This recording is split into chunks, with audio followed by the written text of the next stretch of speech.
जय माताजी। राम राम सौ मित्रों ने। मित्रों, हमारी YouTube channel super Gujarati story में तमाરું हार्दिक स्वागत કરીએ છીએ।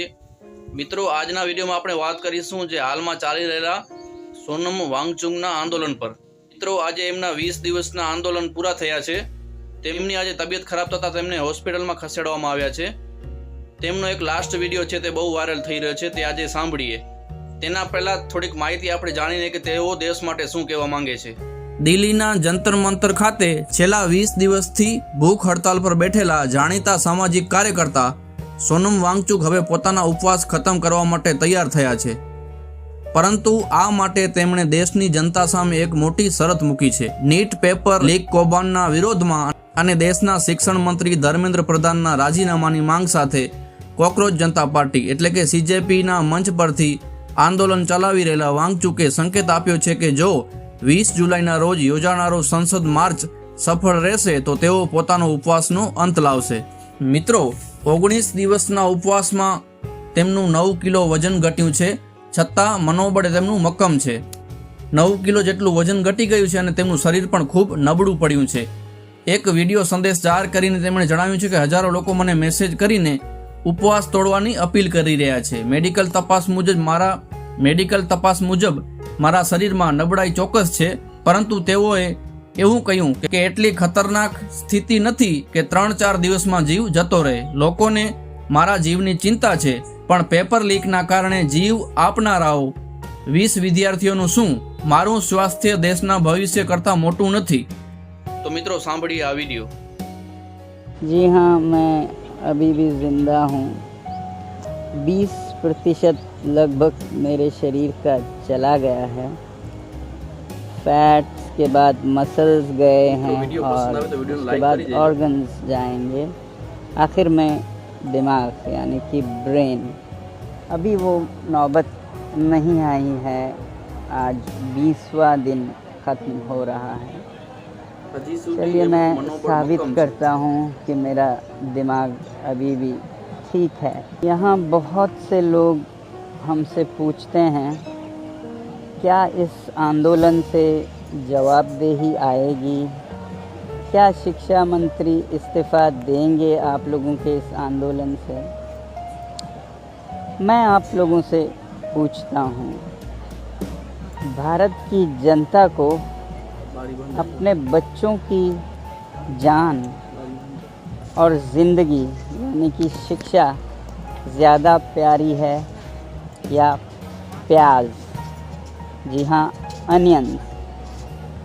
आप लोग सोच रहे होंगे इसका तो दिमाग भी गया है। बताता हूँ। आपको पता है भारत की जनता के आंदोलन की ताकत। 3 बार भारत में सरकारें गिरी। एक बार 1980 में केंद्रीय सरकार गिरी और 98 में दिल्ली की सरकार गिरी और उसी साल राजस्थान की सरकार गिरी जनता की आंदोलन के वजह से। और वो आंदोलन किस बात पे थी? प्याज, अनियन प्राइसेस। प्याज की कीमत से भारत में सरकारें गिरती हैं और यहाँ हम बात कर रहे हैं बच्चों के जीवन की। 20 से ज़्यादा आत्महत्याएं हुई हैं इस साल, और भी होंगे इससे दुगना चौगना अगले सालों में, और आपके घर की भी बारी आएगी।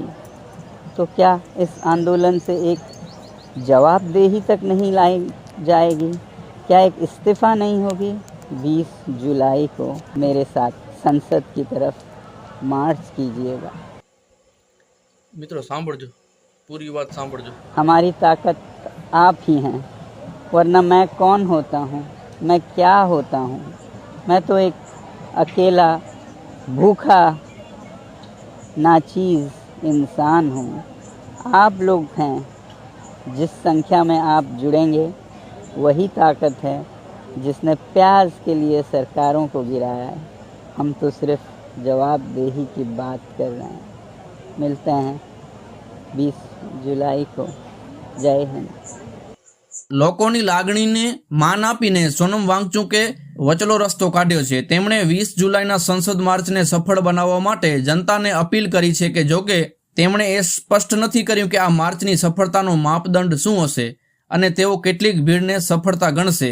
વાંગચુકે વિડીયોમાં ભાવુક અપીલ કરતા કહ્યું છે કે હું તમને માત્ર મને ઉપવાસ તોડવાનું કહેવાને બદલે એક નાનું પગલું ભરીને મોટી સંખ્યામાં આ માર્ચમાં જોડાવા માટે કહીશ. તમે મિસ કોલ કરીને પણ જણાવી શકો છો કે તમે આ માર્ચમાં આવી રહ્યા છો. આ રેલીમાં પોતાની માતાઓને પણ સાથે લાવો, કારણ કે માતાના દિલમાં બાળકો માટે જે પ્રેમ હોય છે તેવો ક્યાંય નથી હોતો. હું ઈચ્છીશ કે માતાઓ આ સંસદ માર્ચની આગેવાની કરે. સોનમ વાંગચુકે વધુમાં ઉમેર્યું કે આપણે સૌ 20 જુલાઈએ મળીશું. જો આ સંસદ માર્ચ સફળ રહ્યો તો હું તમને ખાતરી આપું છું કે જ્યારે આ સમગ્ર મુદ્દો સાચા હાથોમાં જશે ત્યારે હું રાહતની ઊંઘ લઈ શકીશ અને મારા ઉપવાસને પણ તોડી નાખીશ. જો હું અત્યારે જ લડત આપ્યા વિના હટી જઈશ તો સરકારને એવો સંદેશ જશે કે તેમની કોઈ જવાબદારી જ નથી અને લોકો પોતાની મેળે જ જતા રહેશે. તો મિત્રો, આ સોનમ વાંગચુક વિદ્યાર્થીઓ માટે તેમના સમર્થન માટે આંદોલન કરી રહ્યા છે. જો તમે એમના સમર્થનમાં છો તો વિડીયોને લાઇક કરી દેજો અને તમારું શું કહેવું છે તે કોમેન્ટમાં જરૂર જણાવજો. મળીશું એક નવી સ્ટોરી સાથે, નવી વાત સાથે. ત્યાં સુધી સૌને જય માતાજી, રામ રામ.